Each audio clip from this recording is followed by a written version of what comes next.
Hello, welcome back to Steel Bear Academy. My name is Jonathan. Today I'm going to be showing an unboxing video of my new Sig Sauer pistol. This is a Sig P220 in 45 ACP. Now this one is perhaps a little bit special because this is available in California. It is on the roster, and as unfortunately it's number 2, it is discontinued. So this is the plain Jane Sig Sauer P220, and let's take a look at it.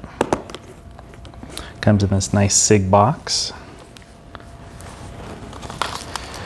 Comes with our gun. We'll check to make sure it is unloaded. Comes a little oily. It's going to come with 2 8-round magazines. These are stainless steel ones. They also have available a 10-round magazine with an extended kind of sleeve around here. Comes with your usual goodies of booklets, and this is the bag that I think it came in. A little warning label about making sure not to shoot yourself and things like that. It is important to not shoot yourself, but it's a little silly to be handing out those things like they'll actually make a difference. Important to read your owner's manual. Comes with a loaded flag indicator. And let's take a look at the gun. So this is a P220. This is in 45 ACP. This is the California one. It has the rail.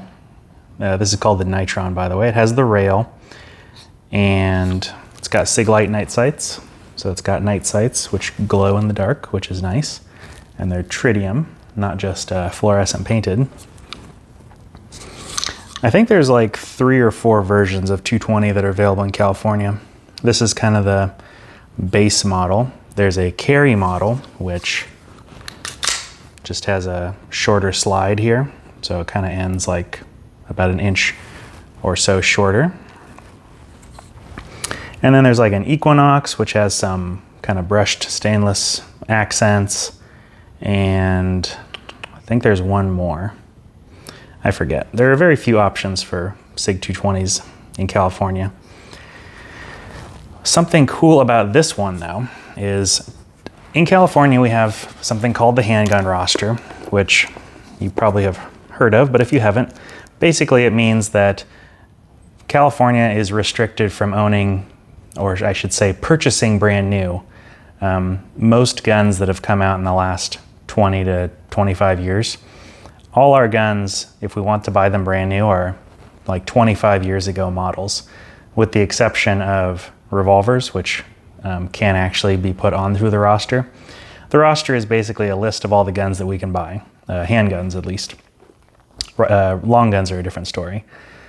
But in California, we have a very limited selection of our options for handguns. And one of the things that you often see on roster guns is that they will put loaded chamber indicators or magazine disconnects on them. So a loaded chamber indicator would be like, on a Sig, it would look like this little cutout on the top of the slide that has a little flag that raises up and shows like red where it says loaded, loaded or whatever when there's a round in the chamber. And then a magazine disconnect would be where you can't pull the trigger when there's no magazine in the gun. So on this gun, you can pull the trigger. So no magazine disconnect. And so the 220 actually is a kind of an anomaly of the Sig line in that this one actually doesn't have loaded chamber indicator and doesn't have the mag disconnect, which is nice, and that's part of why I wanted this one. The other guns that Sig is most known for is the 226, and this is a thinner version of a very similar profile of gun. So like the 226 looks very similar to this gun, except it's a 9mm and it's a double stack magazine as opposed to a single stack magazine. So this gun is thinner in this dimension, right? When you're holding it, it is thinner, which is nice because it allows you to get a much better grip onto the gun in double action mode. So this is very common for double action guns, is that they can be fat here, particularly on double stack guns, and then the trigger is forward in double action, and so it's kind of hard to reach the trigger. On this gun, I can reach it just fine, which is very nice. This gun also has a shorter trigger.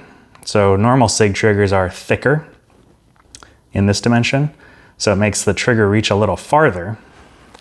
Now, that's actually a good and a bad thing in this gun. So it's a good thing in the sense that it's shorter so that you can actually reach the trigger easier, but it's bad because my finger, actually, you can actually kind of see it, my finger gets caught underneath the trigger on this gun. And that might just be that I got, you know, fat fingers or whatever, but I've shot this gun before because a customer of mine has one, and I shot it a couple times and I got this big blister right there. So I'm noticing that what I have to do is, normally I'm used to having this little juncture, this little knuckle, as where I put my finger on the trigger on double action guns, whether it's a revolver or a semi-auto. And because I do that, and as I curl my finger, the fat part of this next space on my finger gets caught underneath the trigger. So what I'm having to do is very much articulate pulling my finger out and using the pad of my finger. So when I use the pad of my finger, I don't get it. But if I use that knuckle, it kind of catches, so I can feel it. It's pinched right now. So it's just something that I need to be aware of on this gun. It feels good other than that. It's a very heavy double action trigger pull. A double action, single action like this gun is, the first shot would be double action. It'd be your first shot out of the holster. It would fire, the gun would then cycle, and then it's going to be single action where the hammer is cocked for every shot after that. And it's a nice, light, crisp single action. The benefit of the double action is that it's a very heavy trigger pull and is therefore requires a very deliberate effort by your finger. It's kind of the version of a safety on this gun because it doesn't have a manual safety. It also has a decocker over here. That is how you can safely lower the hammer from single action to double action. So the way you would load it would be, you take your mag, stick it in the gun, chamber around. It's in single action. You would swipe down on this lever, decock it, and then you would put it in your holster. Then when you draw the gun out of your holster, you draw it out, it's in double action, you fire once, bang, and then it's single action for every shot after that. It allows you to not have to do anything when you pull the gun out, you just pull the trigger, and I like that. Something that always irks me whenever people are using any gun with a dedicated decocker is when they lower the hammer manually. So if you rack your slide to chamber around, let's say, they may not necessarily do this in real life, but on the video, it's obvious that they have a habit of doing this in real life. And so what they do is they cock the hammer by racking the slide or cocking the hammer manually. And then rather than using the decocker, which that's what it's there for, they will lower the hammer manually. And I think it must just be a habit of theirs to do that because on 1911s you don't have a decocker, and people often like leaving the hammers down on 1911s when they're, let's say, sitting in the case, or particularly at gun stores or in the safe. And so they will get into the habit of lowering their hammers manually when you have a perfectly good decocker here to lower it for you. Maybe it's just, maybe it's just me being a little bit anal retentive about it, but it always just annoys me, like, to use the decocker. That's what it's there for. They tell you in the manual, use the decocker, and just, I don't know, it's annoying. As kind of an aside, something that I want to point out, I learned this in a class that I took. When you are manually lowering a hammer, particularly, especially on any gun with a drop safety or a firing pin block, let's say. So a firing pin block is when you pull the trigger, there is a spring-loaded detent in the slide that is keeping the firing pin from moving forward. So unless you pull the trigger to move that detent out of the way, the firing pin could not move forward even if you struck the back, whether this is a transfer bar or the actual firing pin. If you strike the back of it with the hammer or inertia hitting the gun downward, the firing pin can't move forward and hit the primer of a cartridge in there unless the trigger is pulled to the rear. And on Berettas, you can see it with a little plug that comes up. On Sigs, you'll see that take up. So anytime you've got some take up, it is likely the reason for that happening is because you're getting rid of a firing pin block. So you're taking up that slack, that's pushing up the firing pin block, and then it allows the hammer to fall. So when you're manually lowering the hammer on one of these guns, you would keep it pointed in a safe direction, and you don't want to have a round in the chamber doing this or any sort of live ammo around. And if you did have live ammo, you would be using the decocker. But let's say for some reason this gun didn't have a decocker. Like for example on CZs that only have a manual safety, if you wanted to put it into double action mode, this is how you would have to do it.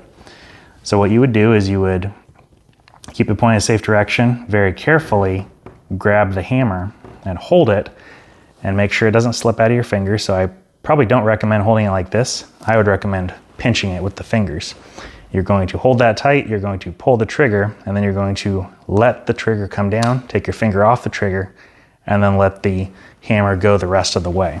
The idea being you were trying to keep that firing pin safety engaged as long as possible, so that if for some reason, once you've taken your finger off the trigger and let the trigger move back forward, the hammer couldn't fire the round anyway. So it's a safer way to lower the hammer than to do what you see in the movies where they go like that while holding the trigger. It's just an extra level of safety that you can try to incorporate into lowering the hammer on guns that don't have a decocker. As I mentioned, use the decocker. That's what that thing is there for. Just a little minor pet peeve of mine. This gun is an expensive gun, relatively, for handguns at least. This one was like $1,050. The Sig 226 in California, the California version, the base model, the Nitron, I think is like $100 more. Which is kind of interesting because I would much rather have this gun without the loaded chamber indicator and without the mag disconnect, but that's just personal preference. Let's see. Hopefully you'll be able to see the model number. This is the 220 Nitron. I don't think it's a specific California version, but this is the version that we can buy here in California, as of right now at least. This gun is discontinued, as I mentioned, so it was kind of a thing that I wanted to get quickly before it goes away. This is a single stack magazine, as I mentioned, so it only holds 8 rounds, so 8 plus 1, which basically puts it in line with a 1911 in terms of capacity. I haven't shot this gun, this particular gun yet. I've shot this gun before with my customer, and I really liked it. It was surprisingly low recoiling. I think it was very pleasant to shoot. And I usually like guns that are more pleasant rather than snappy. So I look very much forward to trying this gun at the range. I've been going back and forth on whether or not I want to change these grips. They do seem fairly thin, which is something I'm looking for in my gun. They're made of polymer, kind of a slightly tacky, scratchy finish on this part. There's another grip you can get called the E2 grips, or E squared grips, that are going to shorten this dimension here even more so that you can get even closer to the trigger.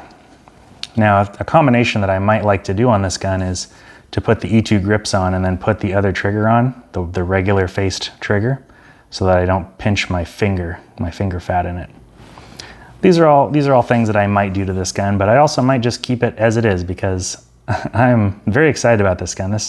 I haven't been this excited about a handgun in a long time, and it feels exciting, and I'm really looking forward to trying this gun out and enjoying it, and might put it onto the carry permit in a couple years here.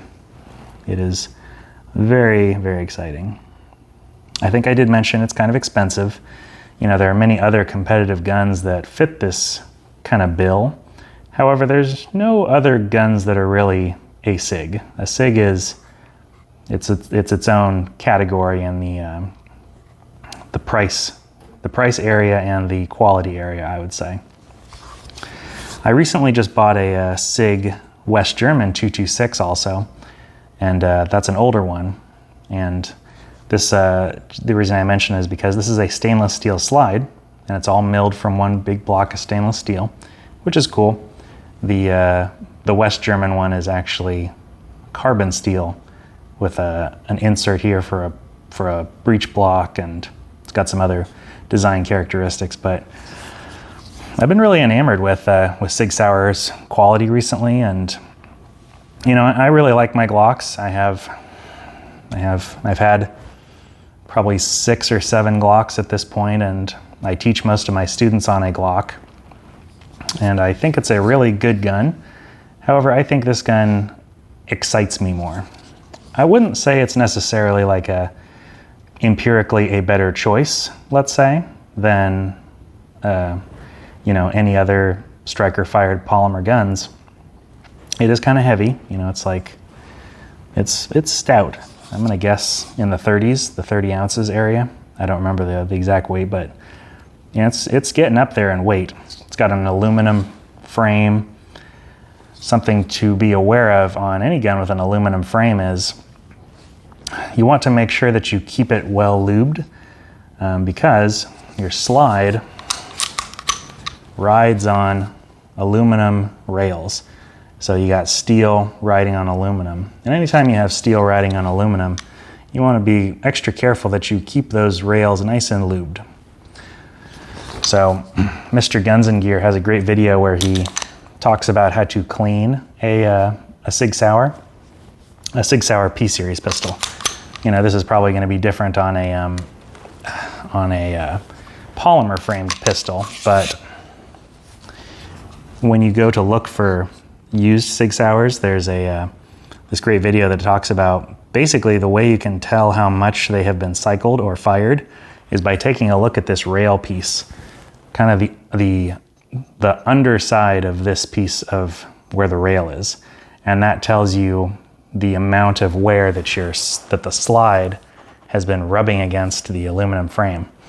And since steel is harder than aluminum, you're going to notice the aluminum changes color and shows wear. So something important for any gun that has an aluminum frame with a steel slide is going to be to keep those rails nice and lubed. So the ones that come to mind are the Beretta 92 and this gun. So this has been an unboxing video, and I hope you enjoyed it. I hope to talk further and give this gun a full review once I've actually gotten to fire it more and played around with it and see how I feel about this gun, particularly compared to a 1911, because it's really a 1911 alternative in my opinion. So this has been Steel Bear Academy. My name is Jonathan. Thanks very much for listening. I'll talk to you later. Bye-bye.